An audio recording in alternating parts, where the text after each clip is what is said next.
My name is Elena Marquez. I'm 32 years old and I work as a senior consultant at a top brand strategy firm in Portland, specializing in full-service planning for luxury clients. I've always had a calm temperament. Some might even say I'm overly restrained. All my life, I've been used to putting my own needs last. That's because I have parents who are biased to the core and an older sister, Lila, who has been spoiled beyond reason. Everything began to fall apart on a cold, rainy Saturday afternoon. I drove 3 hours from Portland back to my childhood home in Seattle, just to have a proper conversation with my family about the trust fund my grandmother had left behind. My grandmother was a Cuban immigrant who spent her entire life working as a waitress. She saved every penny she could, and before she passed, she set up a notarized trust fund of nearly $150,000. It was to be divided equally between Lila and me. The terms were explicit. Our parents, as trustees, were only allowed to manage the funds, not use them, unless both Lila and I signed off together, or in the case of a life-threatening emergency, which required confirmation from both trustees and written documentation. When my grandmother was dying, I stayed by her bedside. She held my hand, her eyes full of concern. "Elena, I know you're soft-hearted, but Lila has been spoiled by your parents. In their eyes, only she matters. This money is your safety net. Don't let anyone take it from you, even family." At the time, I thought she was worrying too much. After all, we were family. How could they possibly do something like stealing an inheritance? I was wrong. Completely wrong. 6 months ago, I received a notification from the bank managing the trust. There had been frequent large withdrawals, and they wanted to confirm whether I was aware. My heart sank. I contacted my parents immediately, but they either gave vague answers or dismissed me for overreacting. Lila, on the other hand, was openly impatient on the phone. "Elena, can you stop being so petty? The family's been tight on money lately. Jake and I need a bigger house. Sophia's going to a private preschool. And Dylan's baseball lessons are expensive. What's wrong with using your portion for now? We're family. Do you really have to make a big deal out of it?" I refused to back down. I repeatedly demanded a full account of the withdrawals, but they stalled and refused to cooperate. Last week, I formally contacted the bank and requested a complete transaction history. I also made it clear that if they couldn't provide a reasonable explanation, I would involve a lawyer. That was when they suddenly called me home for what they described as a family meeting. When I walked into my parents' slightly worn-down house, the living room lights were off. Cold rain tapped against the windows, filling the silence with a dull, heavy rhythm. The air smelled faintly of stale coffee bitter, just like my mood. Lila sat in the center of the couch, arms crossed, her face openly disdainful. She was 35, unemployed, living off my parents and increasingly off me, yet she carried herself with an air of superiority. Her husband Jake, a lazy construction worker, lounged in an armchair beside her, scrolling through his phone as if none of this concerned him. My father, 65, had been a factory mechanic before retiring. Weak, passive, always following my mother's lead. Except when it came to favoring Lila, where he was unwavering. He sat in the corner of the couch, head down, absently rubbing his pant leg, unable to meet my eyes. My mother, 63, a retired supermarket cashier, was sharp-tongued and domineering. All my life, she had drilled the same ideas into me. "You're the younger sister, you should give in. And family should support each other." To her, I was nothing more than a source of money, never someone whose well-being truly mattered. "Elena, you finally decided to come back," my mother said first. There was no trace of apology in her voice, only irritation. She wiped her hands on a rag, as if I were an unimportant guest. "I thought you were going to hide in Portland forever and ignore your own family." I stepped into the center of the room but didn't sit down. My gaze swept over them calmly. "I came back for one thing, an explanation. Why has the trust fund been withdrawn so frequently? Grandmother's will was very clear. Without both Lila's and my signatures, no one has the right to touch that money." "An explanation?" Lila shot to her feet, her voice sharp enough to cut through the heavy air. "Elena, you've got some nerve asking for an explanation. You're living alone in Portland, making a high salary, staying in a fancy apartment with no responsibilities. What's wrong with spending a little of your money? Jake and I have 2 kids to raise and a house to upgrade. Do you have any idea how much pressure we're under? Meanwhile, you're just enjoying your life, not caring whether your family lives or dies. What are you, heartless? That money is mine. It's my inheritance from Grandma, not something for you to waste," I said quietly, but with firm conviction. I'm willing to help you. But I need transparency and I deserve respect, not this kind of secretive theft. Theft? My mother immediately stepped in front of Lila, pointing a finger at me. How can you say something so heartless? We're your parents. Lila is your sister. Your money is family money. We're using our own family's money. How is that theft? Elena, I think living in Portland has gone to your head. You've grown wings and forgotten this family entirely. My father finally looked up, disappointment filling his eyes. Elena, can't you be more understanding? He said heavily. Lila is going through a difficult time. Jake hasn't had much work lately and the kids are expensive. We had no choice but to use the trust fund. We were planning to pay you back slowly once things got better. Why are you being so aggressive, pushing this so far? Pay me back slowly? I let out a bitter laugh. I've seen the preliminary bank records. In 6 months, nearly $80,000 has been withdrawn. $30,000 went to Lila for a new car. $20,000 for a house down payment. Over $10,000 for your family vacation. The rest spent on daily expenses. You never intended to pay me back, did you? Lila's expression stiffened for a moment, but she quickly doubled down. So what if we didn't? That money was used for family emergencies. Should we have just let the kids suffer? Elena, you have a stable job. No children, no real burdens. What's wrong with you sacrificing a little? You've always been like this, selfish, only thinking about yourself, never about the family. Selfish?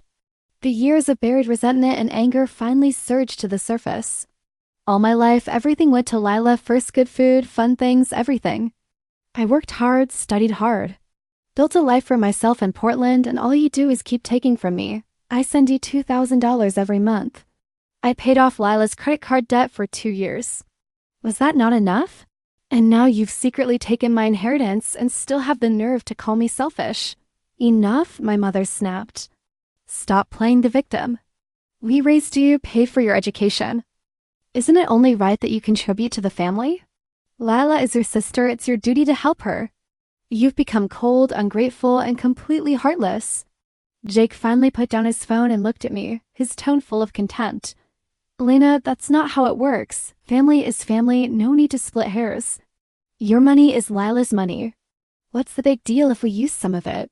If you know what's good for you, you'll drop this and start sending more money home every month. Help us pay off the mortgage and we'll call it even.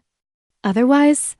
He paused, a smirk forming. We'll go to your company and make a scene. Let all your colleagues know what kind of unfilial, cold-blooded person you are. Let's see how you keep your position in Portland then. That was the moment something inside me finally snapped. I had always believed that no matter how biased or greedy they were, there was still some trace of family bond left. I was wrong. They were willing to threaten me, destroy my career, ruin my life just to keep taking from me. I took a deep breath, suppressing the anger in my chest, and my face returned to calm, but my eyes turned icy. You can make a scene if you want. I'll play along. Besides, your secret withdrawals from the trust fund violated grandmother's will and broke the law. I've already contacted a lawyer. Tomorrow I'll formally file a lawsuit, demanding you return all wrongfully taken funds and bear corresponding legal responsibility. You dare?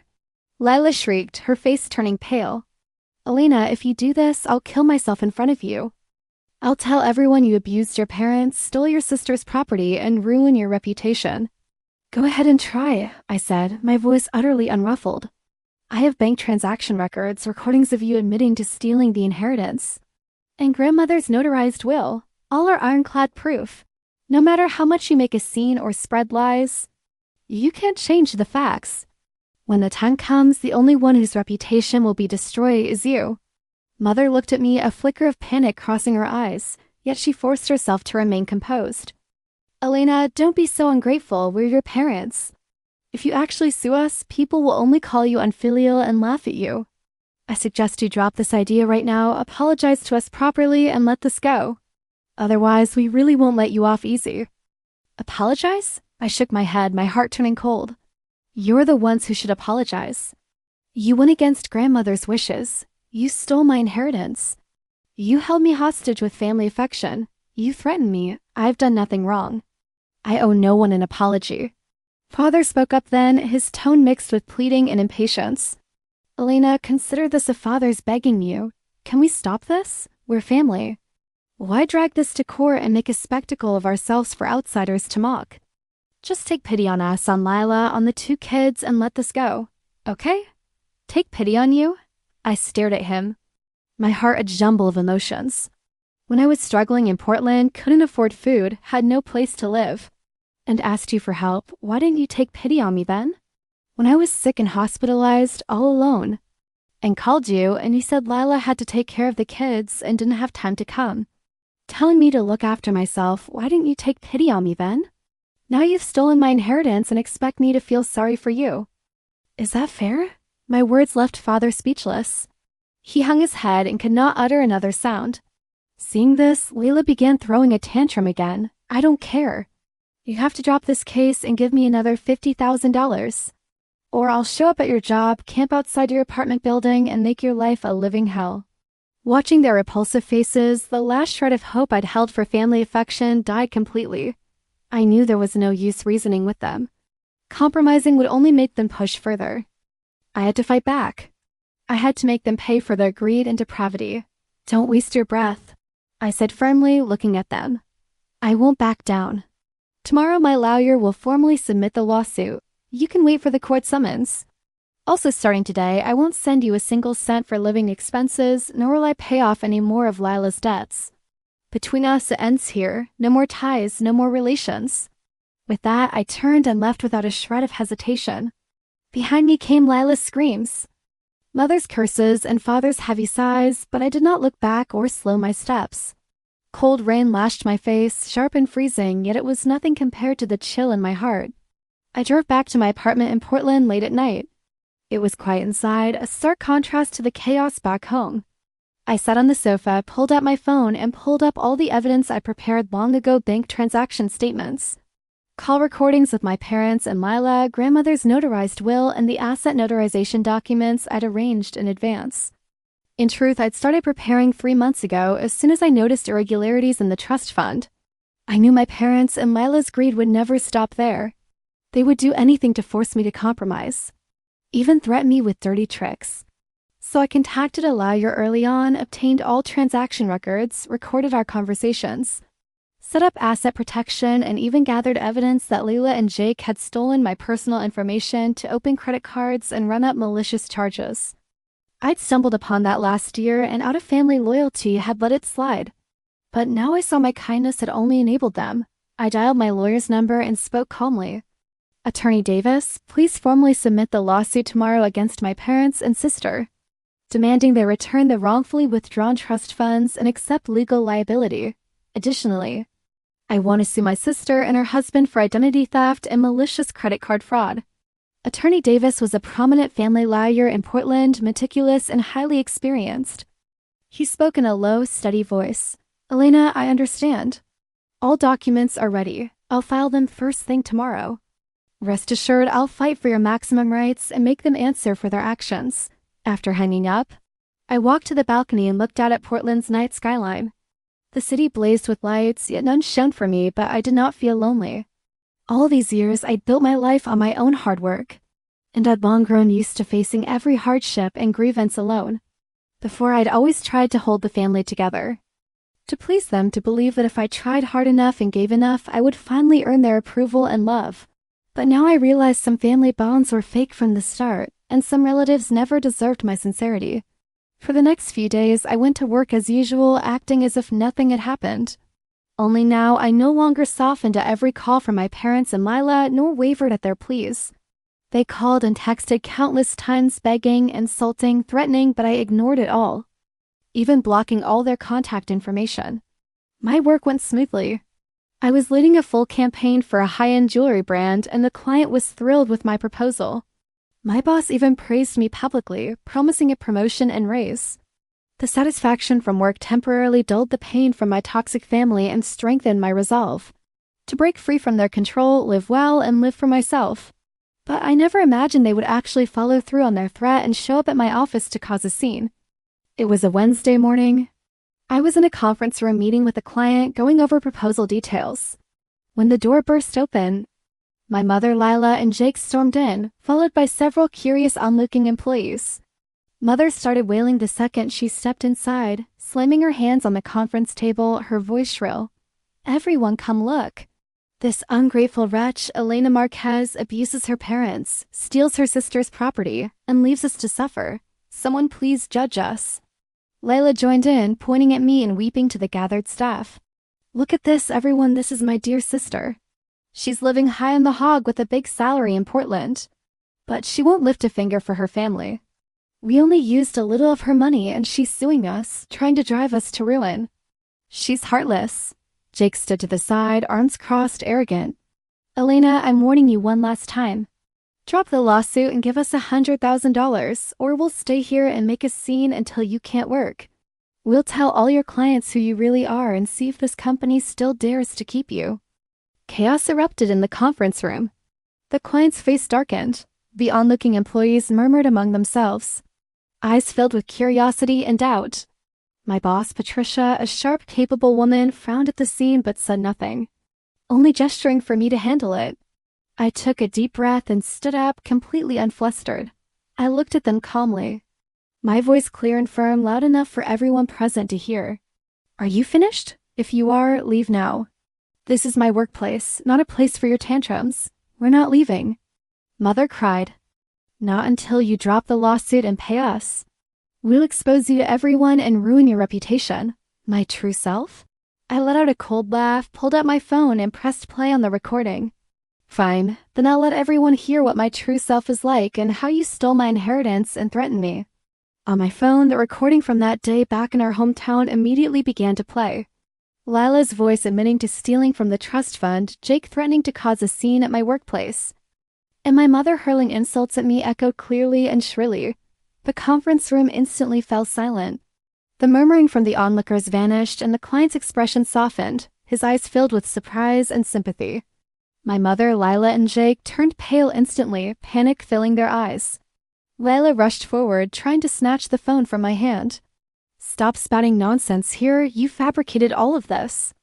I stepped aside to dodge her and continued, "This isn't fabricated. It's what you said with your own mouths. Besides this, I have bank transaction records proving that over the last 6 months, you illegally withdrew nearly $80,000 from my inheritance to buy cars, buy houses, go on vacation, and for daily extravagance. I also have grandmother's notarized will, which explicitly states that this inheritance is to be split equally between Lila and me, and you have no right to touch it. Furthermore, I have evidence that Layla and Jake stole my identity to open credit cards and maliciously overdraft them, along with the police report receipt." As I spoke, I handed over the documents I had prepared in advance to Patricia, the client, and the onlooking employees to read. "Everyone, please take a look. These are irrefutable facts. I never abused my parents, nor did I snatch my sister's property.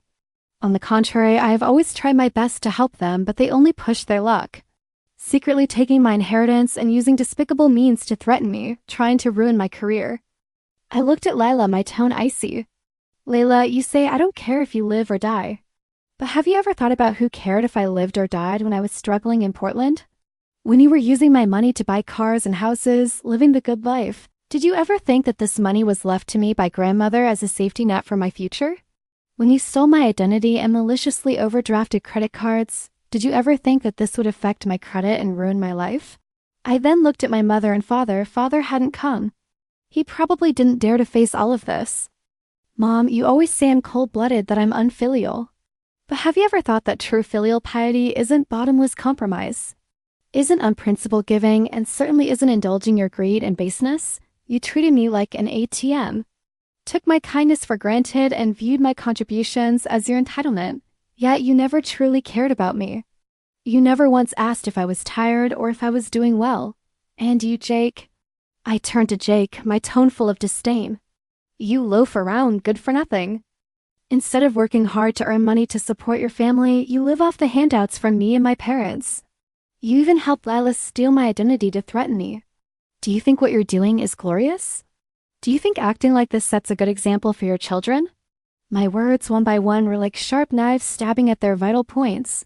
They stood there, pale-faced and trembling, unable to utter a single word. The onlooking employees' expressions shifted from curiosity to contempt, and the murmuring started again, this time filled with accusations against my mother, Lila, and Jake. So it was all their fault. Stealing their sister's inheritance is too much. Exactly, and they came to her company to make a scene. Trying to threaten her, it's truly despicable. That sister and brother-in-law are too selfish, and this mother, how can she be so biased? Elena is so pitiful, treating her family with sincerity only to be treated like this. After reading the documents, the client nodded at me, his tone approving. Elena, I believe you. This isn't your fault. You did the right thing. Our cooperation will continue. Patricia also stood up and addressed my mother, Lila, and Jake sternly. Please leave our company immediately. Do not cause trouble here again, or I will call the police. Furthermore, regarding your malicious defamation of our employees and disruption of our company's normal order, we reserve the right to pursue legal action against you. Under the contempt and accusations of the crowd, my mother, Lila, and Jake can no longer bear the shame and slunk out of the company. Before leaving, Layla glared at me viciously, her eyes full of resentment, but she didn't dare say another word. The conference room returned to calm. Patricia patted my shoulder, her tone gentle. Elena, you did very well. Calm, rational, and not swayed by them. Don't worry, the company is always your strong backing. Thank you, Patricia. I nodded, my heart full of gratitude. For so many years, I had been enduring everything alone. No one had ever stood by my side so firmly, supporting and encouraging me. The client also smiled and said, Elena, your professionalism and psychological resilience impress me greatly. I believe that cooperating with someone like you, we will definitely achieve great results. The meeting continued. I quickly adjusted my state of mind and threw myself back into work. However, my heart felt much lighter than before. I have finally summoned the courage to face the harm from my family of origin. Finally dared to say no to their greed and baseness, and finally fought for the respect and rights I deserved. That evening, my friend Maya, who is also a colleague at my company, invited me to her house for dinner. Mia is a cheerful, independent, and confident girl. She knew about my family situation and had always been encouraging and supporting me. At the dinner table, Mia looked at me with concern. Elena, are you okay after what happened today? Those people were too much, actually coming to the company to make a scene. I'm fine. I smiled, my tone relaxed. It's all in the past. I finally spoke my piece and made them pay the price they deserved. That's great. Mia was happy for me. I knew you could do it. You are so excellent and strong. You shouldn't be dragged down by unworthy people. From now on, just live well, work well, live for yourself, and stop exhausting yourself over them. I know, I nodded, warmth filling my heart. Before, I always wanted to maintain family ties. Always wanted to please them. But now I understand that true family isn't about blood. It's about people who treat you with sincerity. Like you, like Patricia, and the colleagues at the company, you are the ones who truly care about me. Exactly, Mia smiled. From now on, we are your family. No matter what happens, we will be with you and support you. By the way, I know a guy named Eli. He's a doctor, has a great personality, and is upright. I'd like to introduce you to him. Would you be willing? I paused for a moment, then smiled. Sure, thank you, Mia. I also want to try to step out of the shadows of the past and start a new life. That night, Mia and I talked a lot about work life and the future. I hadn't been this happy in a long time. There was no suppression, no grievance, no internal exhaustion, only relaxation and freedom. A few days later, Lawyer Davis called me with good news. He said the court had accepted my case, and based on the evidence I provided, had frozen all assets under my parents' and Lila's names, including Lila's new car and new house. Additionally, the police had opened an investigation into the case of Lila and Jake stealing my identity and maliciously overdrafting credit cards. They not only have to repay all the overdrafted amounts, but also bear corresponding legal responsibilities and may even face imprisonment. When my parents and Lila learned the news, they panicked completely. They asked various relatives and friends to persuade me to drop the lawsuit, but I refused them all. I knew this was the punishment they deserved. Only by making them truly pay. The price would they understand that greed and baseness lead to no good end, and realize that I am not a pushover they can manipulate at will. A month later, the court issued its verdict. My parents and Lila must return all the illegally withdrawn trust fund monies to me within 1 month and bear all litigation and attorney fees. Lila and Jake, for stealing another's identity and maliciously overdrafting credit cards, were sentenced to 6 months in prison, suspended for 1 year, and fined $5,000. They also need to repay all overdrafted amounts. The day the verdict came down, I didn't feel a shred of joy or the thrill of revenge, only a sense of calm that the dust had settled. I had finally taken back what belonged to me, finally broken free from the control of my family of origin, and could finally let go of the past completely to start a new life. I followed my grandmother's wishes and used my portion of the trust fund to establish a new trust, naming myself as the sole beneficiary. The terms were explicit. No one could access the funds, not even me, unless it was for a life-threatening emergency. I believe this is exactly what my grandmother wanted. She wanted me to have security. She wanted me to take care of myself. At work, I was promoted smoothly to senior director. My salary increased significantly, and I was entrusted with more high-level projects, earning recognition from both the company and our clients. I also met Eli. He is truly a good man, gentle, considerate, and principled. He knows about my family background and has never once judged me for it. Instead, he cares for me even more, stands by my side, encourages me, and supports me. On weekends, I spend time with Mia and Eli hiking, camping, visiting exhibitions. Sometimes I visit Ruth, an elderly woman in my apartment building. Like me, she once broke free from the harm of her family of origin and chose to live on her own. She's taught me many things. She helped me understand that breaking away from that kind of family is not cold-heartedness. Nor is it unfilial, it is taking responsibility for yourself. It is the courage to live your own life. One day, Ruth looked at me and said gently, "Elena, I know there are still regrets and wounds in your heart, but you've done very well. You weren't crushed by what they did to you. You weren't dragged down by their greed. You built your life with your own effort, and that is enough. True strength isn't about forgiving everything. It's about learning to let go, learning to love yourself, and learning to live for yourself." I nodded, my eyes filling with tears. She was right. I had done well. I was no longer the weak, restrained girl who only knew how to please others. I had become strong, independent, and confident. I had learned to say no. I had learned to fight back. I had learned to love myself and to live for myself. From time to time, I still heard news about my parents and Lila through relatives. They had lost everything. Their house was auctioned off, their car repossessed, and they were buried in debt. They were now renting a small apartment. Lila and Jake had divorced. The children were taken in by Jake's parents. Lila found a low-level service job, working long hours yet still struggling to make ends meet. My mother's health had deteriorated. She was often ill with no one to care for her. My father had grown even quieter, spending his days sighing in silence. Some people asked me if I regretted it, if I felt I had been too cold, if I wanted to go back and take care of them. I shook my head.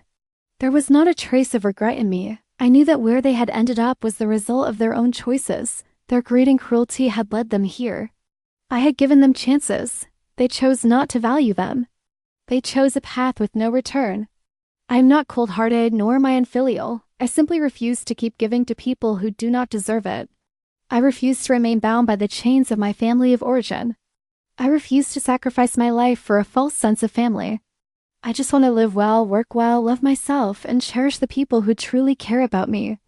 One weekend afternoon, I sat on the balcony of my apartment, sipping coffee and watching the view outside. Eli sat beside me, holding my hand, his gaze gentle. Mia texted to say she was coming over for dinner and would bring my favorite cake. Sunlight fell over me, warm and bright. My heart felt the same. I finally understood that the wounds of my family of origin do not define my life. I can choose to break free from them. I can choose the life I want. I can become the person I want to be. 3 weeks after the judgment took effect, I officially transferred the recovered trust fund back to the same private bank my grandmother had originally entrusted, and established a new irrevocable trust. The terms were written with absolute clarity. The funds could only be used for my medical needs, home purchase, or retirement. No relatives had any right to access or inquire about it. Even I could not move the money freely. On the day I completed the paperwork, the bank manager looked at me sincerely. "Ms. Marquez, your grandmother made a point of telling us that this money was meant to be her granddaughter's armor, not someone else's weakness. It seems she chose the right person." I looked at my signature on the documents. My pen paused for a moment as I remembered her words at her bedside. "Don't let anyone take it from you." My eyes grew warm. After all these years, I had finally lived up to her trust. Life settled into place more smoothly than I had ever imagined after being promoted to Senior Director of Brand Strategy. The luxury jewelry project I led was a major success. The client immediately extended their annual contract, and the company even held a small celebration in my honor. Patricia praised me publicly in front of everyone. Elena is one of the calmest and most resilient people I've ever worked with. She turns pressure into results and setbacks into opportunities. That's what top talent looks like. Applause filled the room. Mia waved at me enthusiastically, and Eli sat in the corner, his eyes full of quiet pride. In that moment, I realized something. Being recognized, respected, and genuinely valued felt effortless. There was no need to walk on eggshells, no need to please anyone deliberately. No need to sacrifice myself for others. Simply being who I am was enough to be appreciated. After the celebration, Eli drove me home. The evening breeze drifted through the car window, carrying the damp, earthy scent unique to Portland. "You looked beautiful today," he said softly. "Not just on the outside, you were glowing." I leaned back in my seat and smiled faintly. No one's ever said that to me before, in my family's eyes. I was always the one who wasn't good enough, not generous enough, not sensible enough. "They were blind," Eli said, taking my hand, his grip warm and steady. "You deserve the best of everything, your work, your life, and the love you receive." He didn't say much, but every word landed in the deepest part of my heart. Being with him was always easy. No tests, no calculations, no emotional manipulation. Only honesty and respect. It was a kind of relationship I had never experienced in my family of origin. On weekends, we went hiking in Forest Park. Eli carried his camera and took countless photos of me along the way. In those photos, my smile was open, my eyes bright, no longer tense, no longer guarded like before. "Look," he said, handing me the camera. "This is the real you." I looked at the image on the screen. It felt unfamiliar and yet freeing. After breaking away from those suffocating ties, I could finally live with ease. Not long after, more news came from distant relatives. This time it was my Aunt Paula calling. She was the only reasonable person on my mother's side. And she had always disapproved of my parents' favoritism toward Lila. When she learned about the stolen trust fund, she had stood firmly on my side. "Elena, I hope you don't mind me asking," she said hesitantly. "Your mother had a heart attack last week.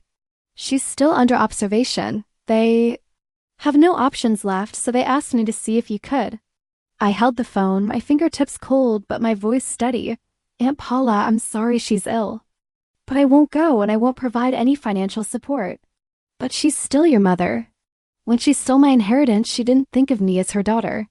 When she joined Lila in insulting me, threatening me, and trying to sabotage my career, she didn't think of me as her daughter either." My voice remained calm, unwavering. "Legally, I fulfilled my obligations. Morally, I've done more than enough. They chose this path. I won't pay for their mistakes." Paula was silent for a long time before letting out a quiet sigh. "I know you've suffered. If I were you, I might do the same. It's just, she keeps saying your name. She says she regrets it." Too late. I ended the call without hesitation. Any sympathy or softness I once had been worn away by their greed, their accusations, their endless emotional manipulation. I'm not heartless. I simply refuse to deceive myself anymore. I'm not cold. I have just learned how to protect myself. That evening, I still had Attorney Davis anonymously pay for my mother's emergency medical bills. It was not forgiveness nor softness of heart.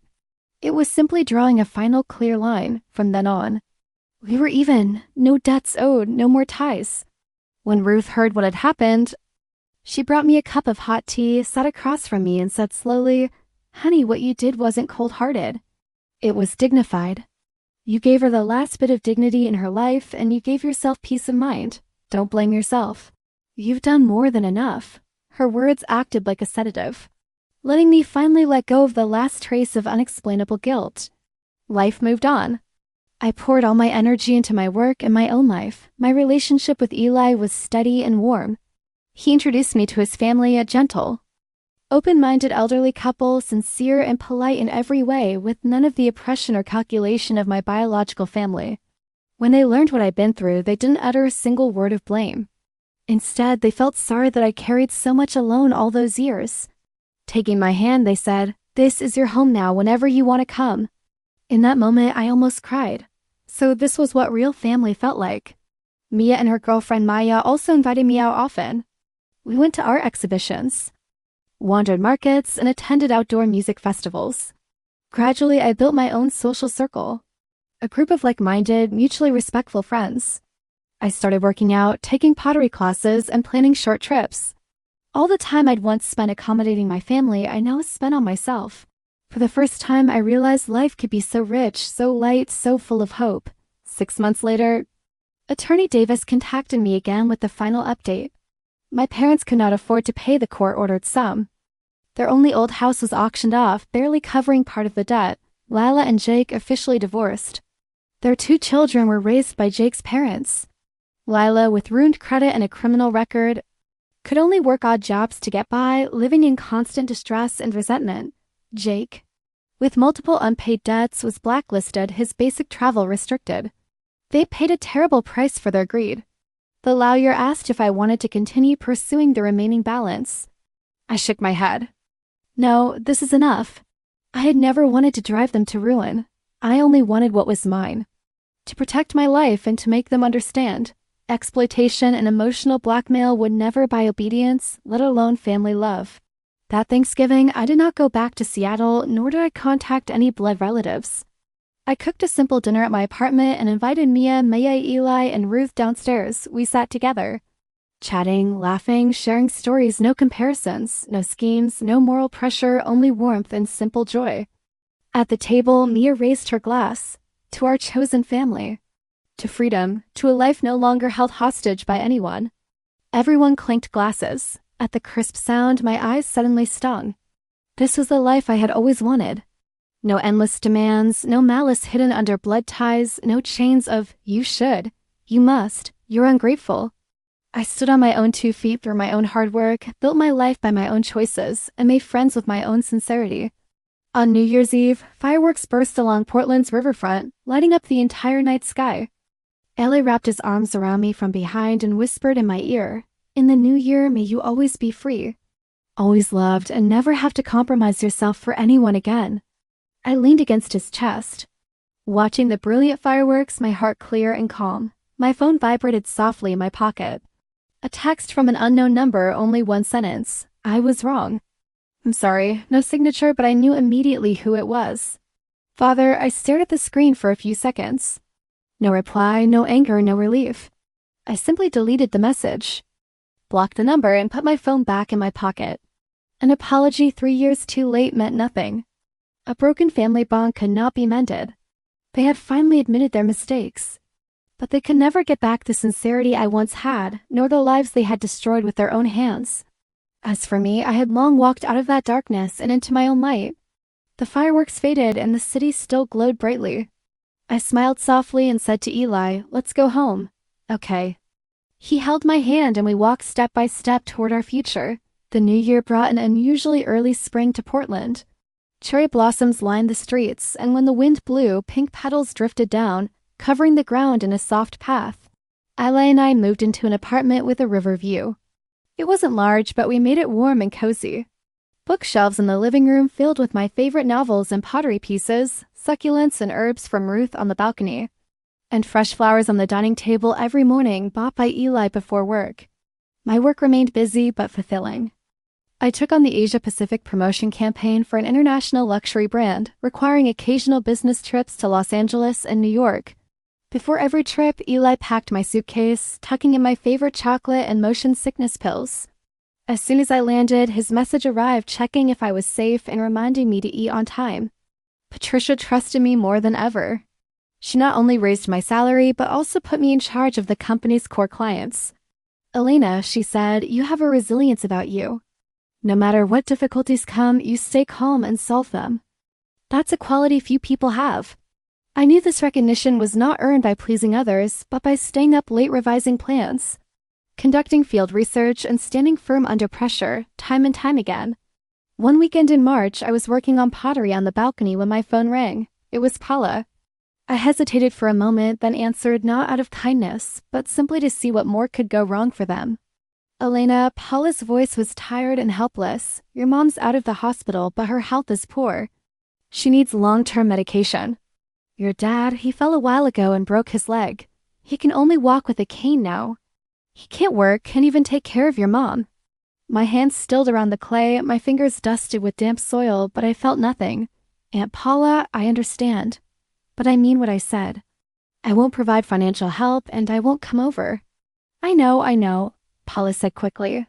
I'm not here to beg for help. I just wanted to let you know. Also, Lila contacted me recently. She wants to talk to you, beg for your forgiveness, and give her a chance to start over. I didn't promise anything. I wanted to ask you first, Lila? I thought of her throwing a tantrum at my office, spewing insults. I thought of her greed in stealing my identity to max out credit cards. I thought of her complete lack of remorse. It was almost laughable. No need, I said calmly. Lila and I have nothing to do with each other anymore. Her life is her responsibility. I owe her nothing, least of all forgiveness. I figured you'd say that. Paula sighed softly. Honestly, I don't think she deserves it. She's had a terrible time lately. People look down on her for odd jobs, she can't pay rent, creditors chase her nonstop. Sometimes she doesn't even have enough to eat. But she chose this path, no one else to blame. Yeah, after hanging up, Eli came over, took my hand gently and wiped the clay from my fingers. Thinking about unpleasant things again? No, I shook my head and smiled. Just realizing some people will never wake up.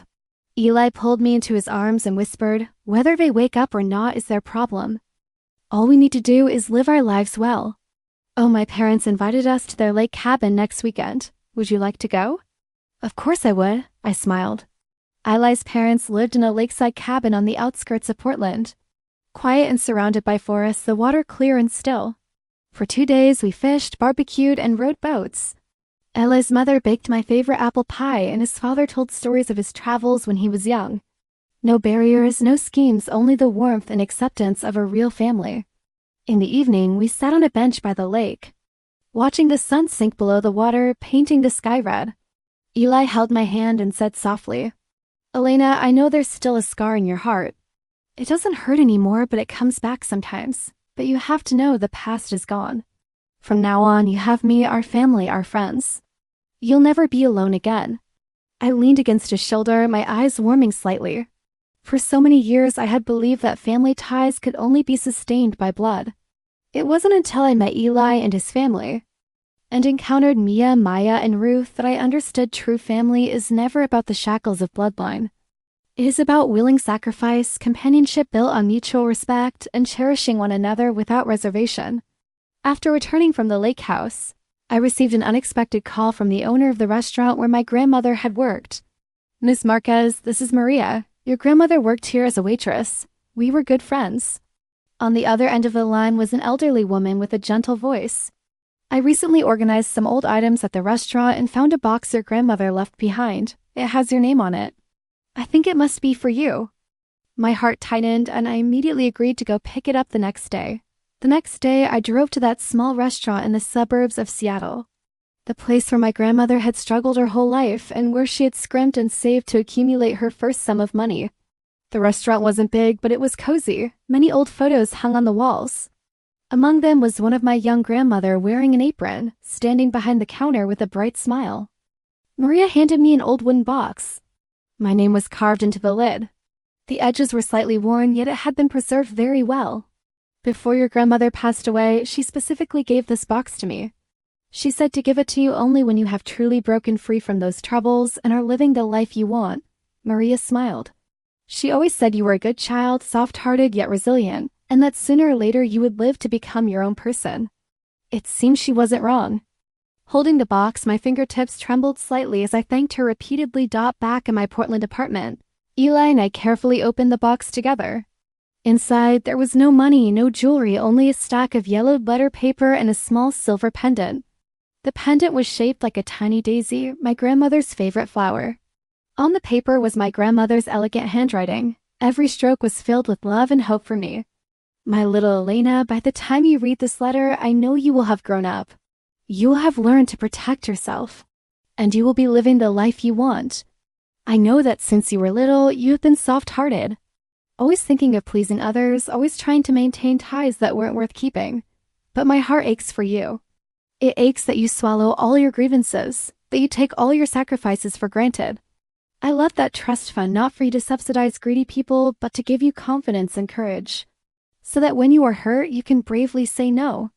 When you face difficulties, you have a way out. And when you want to live for yourself, you can do so without hesitation. I know you will hesitate. You will be soft-hearted. You will feel guilty. But child, you must remember, kindness must have an edge, and gentleness must have a bottom line. Not all family ties are worth cherishing. Not all sacrifices yield rewards. When others mistake your kindness for weakness, your giving for entitlement, and your tolerance for vulnerability, you must bravely turn around and completely distance yourself from them. You do not need to forgive all the harm, nor do you need to force yourself to maintain those false family bonds. You simply need to love yourself well, live well, work hard, and become the woman you like to be, an independent and strong woman. That silver pendant was given to me by your grandfather when I was young. It represents strength, courage, and freedom.